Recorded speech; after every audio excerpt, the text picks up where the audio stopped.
Hujambo na karibu mtazamaji wa UNDTV, channel pendwa kabisa ambapo hapa tunazungumzia masuala mbalimbali ambayo yanahusu jamii hapa nyumbani Tanzania, kitaifa lakini pia kimataifa. Lakini kubwa ambalo nimekuja nalo hapa siku leo ni kuhusiana na swala zima ambalo linahusu michezo, na tutaangalia mwendelezo wa ligi kuu ya nyumbani Tanzania bara, ambapo hapo siku ya jana umechezwa mchezo mkubwa kabisa hapa nyumbani Tanzania, ambapo Simba Sports Club ilimkaribisha Namungo katika uwanja wa Benjamin Mkapa.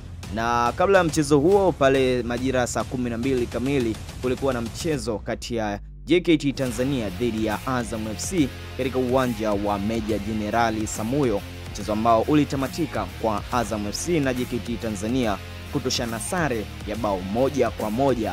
Na baada ya mchezo huo ndio ukapigwa mchezo wa Simba dhidi ya Namungo pale katika uwanja wa Benjamin Mkapa, mchezo ambao ulitamatika kwa Simba kushinda kwa ushindi wa mabao 3-0.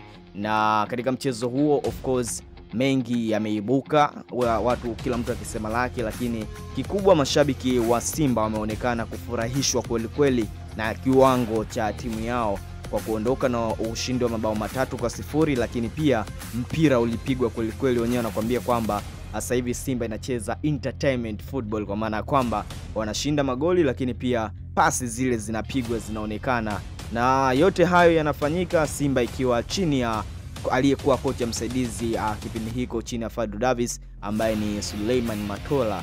Matola anaonekana kuna kitu amekiingiza kwa vijana wake na kinafanya kazi, ndio maana katika mchezo wa jana basi wameweza kucheza vizuri kabisa, wakipata ushindi wa mabao 3, lakini pia wakionyesha kiwango kizuri kabisa kwa maana ya kucheza uwanjani.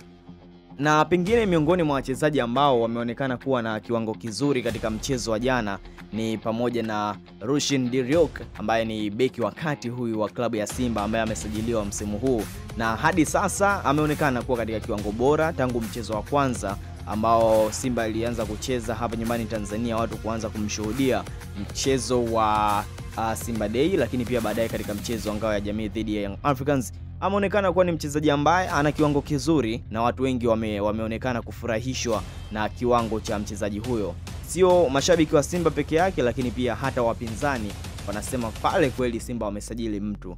Lakini kuhusiana pia na Rushin Deriok, ni mchezaji ambaye hadi sasa hivi anacheza beki, lakini ndiye ambaye anaongoza kwa mabao hadi sasa hivi akiwa ameshinda magoli 2, na yeye pale katika msimamo wa wafungaji katika ligi kuu ya NBC ndiye anayeongoza. Kwa hiyo ukiangalia hapo unaweza kuona ni mchezaji wa aina gani.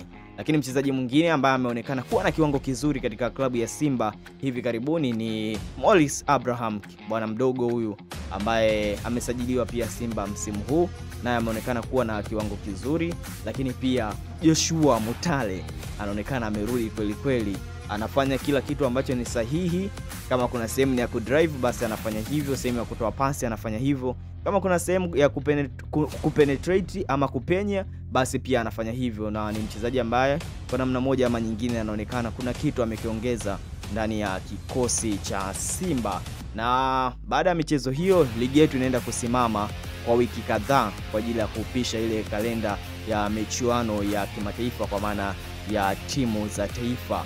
Kwa hiyo mtazamaji wa UNDTV, endelea kutufuatilia kwa ajili ya kupata habari mbalimbali, sio tu za michezo lakini pia za burudani na habari mbalimbali ambazo tunakuletea. Cha kufanya subscribe channel yetu ya YouTube, lakini pia katufollow kule Instagram, TikTok, bila kusahau Facebook. Mimi naitwa Salum Ibrahim, nikutakia kila la kheri kwa sasa mpaka wakati ujao mtazamaji.